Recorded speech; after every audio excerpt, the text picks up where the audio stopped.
Hi everyone, it's Sarah Ball from Virtuous Woman Exposed. I am here, as promised, ready to start our Friday devotionals together.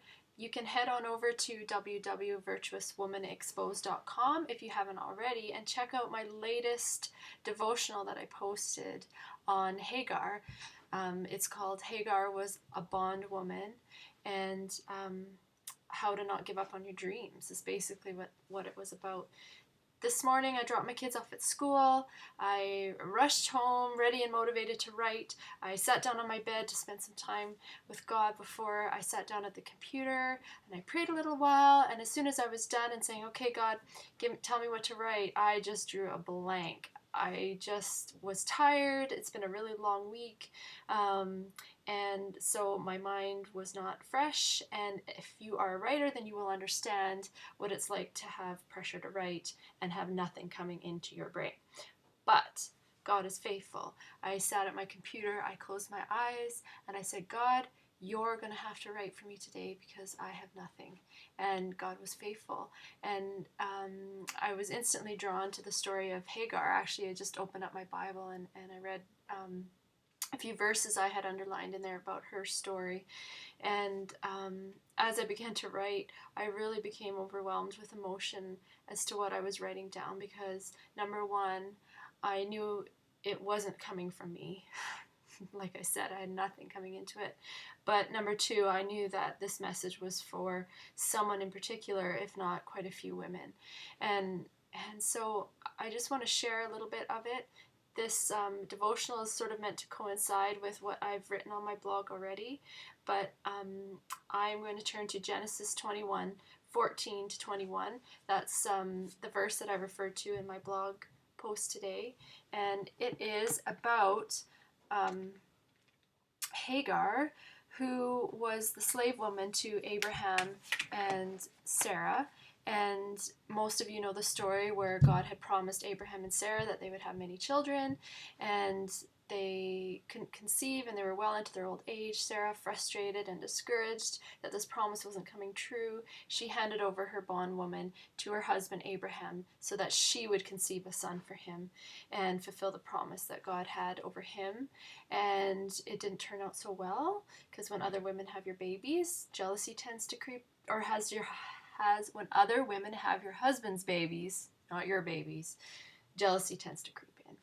And Sarah probably went a little crazy. And next thing you know, Hagar and her son, and Abraham's son, were thrown into the wilderness to defend themselves, basically. Sarah and Abraham probably very well knew that they wouldn't survive. But Abraham was at least kind enough to fill up a skin full of water for her and hand her son, which was his son, and send them on their way. And so this story in Genesis, it's just a blurb, is basically the moment where, sorry, I'm trying to find it in my Bible. I did have it open, but trying to find the moment where she was thrown into the wilderness. Here we go. So then she departed and wandered in the wilderness of Beersheba, and the water in the skin was used up, and she placed the boy under one of the shrubs. And then she went and sat down across from him at a distance of about a bowshot, for she had said to herself, "Let me not see the death of the boy." So she sat opposite him and lifted her voice and wept. I'm just going to stop there. Here's a woman who was a slave woman her entire life. And I'm not sure what the backstory was, but she was either sold into slavery as a young child from a very impoverished family, or she was a child of slaves themselves. And so she never really had a choice about her life or her life direction. And when you were a slave woman, your entire purpose and responsibility is to serve others, and to have any dreams and hopes and desires and possessions or anything else of your own is just something that is not entitled to a bondwoman. And so Hagar was very accustomed to letting dreams die. And I would not say that she was born with this ability to just serve, I'm sure, or without any tormentor of her mind of what her life could have been. But I believe that at a very young age, somebody who is born or sold into slavery would really battle with giving up the dreams and hopes that they have as little girls and teenage girls and even as young women, that there is a future for them. And so the fact that Hagar would have carried this sort of weight on her shoulders, this hole in her heart, that nothing ever good comes to her, that she's actually not really a human being. She was born on this earth lesser than let's say Sarah, for example, and her duty in life was to serve and to be a slave and to die a slave. And so here she is, thrown into the wilderness to die, and she has the only possession that she's ever had in her entire life that completely belongs to her, and it's her son. And I'm sure when she knew that she was going to conceive a son for Abraham, that she would possibly have to give him up, that he wasn't actually hers to keep. And that was something she probably had to wrestle with in her heart as well. So here she is, her life is pretty much over, her son is probably completely dehydrated, dying in the wilderness, and like any mother, she couldn't bear to watch her son suffering. And so she laid him down underneath a shrub, and she went and sat as far away from him as she possibly could, so she couldn't, because she couldn't endure his suffering. And as I was reading this passage, I couldn't help but sort of go into her mind and think about how tormented her thoughts would have been, how she would have told herself, you know what, why did you even think that you could love this child? Why did you even think that your life could be better than it has been? This is a dream that is also going to die. Just let it go. And so she went and she cried out to God and said, okay, God, you know, whatever it is, she wept. But I'm sure that her heart was, God, dreams don't come true for girls like me. I'm a bondwoman. There's no hope for girls like me. And I am just going to sit here and I'm going to weep as I watch my future and my hope die before me. And I was so overcome by this because I have been that bondwoman in my life. I have been discarded and thrown away as trash, basically. I've been abandoned and left with 2 young children to fend for myself. And I know what it was like to deal with the thoughts in my mind that good things don't happen to girls like me, happy endings don't happen to girls like me, and those doors and blessings and opportunities for example, for me, for a loving husband and to have a stable home and all those things weren't for girls like me.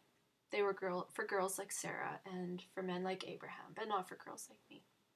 And this is something that really I carried in my heart for a really, really long time. But where the story turns with Hagar, it says that God heard the voice of the lad, who was probably moaning out in despair because he was suffering and dying and alone. And then the angel of God called to Hagar out of heaven and said to her, "What ails you, Hagar? Fear not, for God has heard the voice of the lad where he is. Arise, lift up the lad and hold him with your hand, for I will make him a great nation." And then God opened her eyes. I love this part. And she saw a well of water. And she went and filled the skin with water. And she gave her son a drink. And then it goes on to say that, and then the lad grew up and became a mighty nation. I'm not going to cry. This part is just so touching because why did God care? Abraham didn't care. Sarah didn't care. Hagar didn't even care anymore over her own life. She had given up hope. And for a bondwoman, for them to die in the wilderness, someone would have just walked past her and said, oh, it's just a slave woman. She meant nothing, but she meant everything to God. And he heard her cry, and he looked down from heaven. And he looked at her as a daughter, not as a bondwoman, not as a slave, not as someone who is meaningless. And he looked at her as a daughter, somebody completely free and accessible, or what's the word? Free and entitled, that's the word, to all the blessings that God has. even as many blessings as someone as Sarah and Abraham had. And God did. He reached out his hand. He poured water. He poured life back into her dream, into her son. And through that, her son was married, and I'm sure from that she would have been well taken care of into her elderly years. And so this message is a message of hope, and it's a message that God sees the bondwoman, and that when you feel like good things don't happen to girls like me, that's a lie. Good things do happen to girls like you. God sees girls like you, and he has a promise, and he has a hope, and he has a future for you. So, like I promised in Virtuous Woman Exposed, we would laugh and we would cry. And I hope that you're blessed today, and I hope that you can spend some time with God and thank him that he looks at you as his daughter, and he looks at you as you are free. And I pray that you would be open to dream again and to hope again and to receive all the blessing that God has for you. So have an amazing day, have a great weekend, and I will see you next Friday.